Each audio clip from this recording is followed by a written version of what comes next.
For easy mocktails, pampaimpress sa mga guest mo ngayong holiday season. Minsan kasi masarap na lang uminom ng refreshing na drink na walang hangover. Juice lang yan, promise, kaya tara gawin na natin. Simulan natin sa pinakamadali, maglagay tayo ng nata and edible dust sa glass. Then i-pour na natin yung Del Monte 4 Seasons. Lagyan natin ng ice, then mix na natin sila. Hindi masyadong kita pero may nagsiswirl na glitters dyan. Lagyan lang natin ng dried orange and umbrella at serve na natin.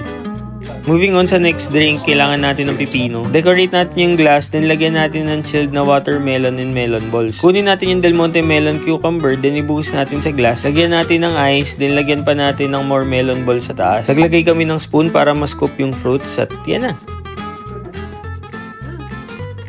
Para sa third drink, i-crush lang natin yung milk. Then gumawa kami ng ice gamit yung strawberry, blueberry, and Del Monte white grape. Pag ready na, yan yung gagamitin natin na ice. Then lalagyan natin ulit ng white grape. Bukod sa masarap and very refreshing yung drink, hindi pa yan tatabang unlike yung gumamit ka ng regular na ice. For our fourth and final drink, kumuha tayo ng cinnamon stick. Torch natin, lagay natin sa glass, then trap natin yung smoke. Lagyan natin ng honey yung rim ng glass, then dip natin sa cinnamon sugar. Para sa next step, gumamit kami ng machine para maging slushy yung Del Monte mango. Kung wala kayo niyan, blender nyo na lang together with ice. Garnishan na lang natin yan ng cinnamon sticks and dried mangoes. At ayan na, meron ka ng 4 na mocktail drinks na pwede mong iserve sa mga guest mo ngayong darating na holiday season.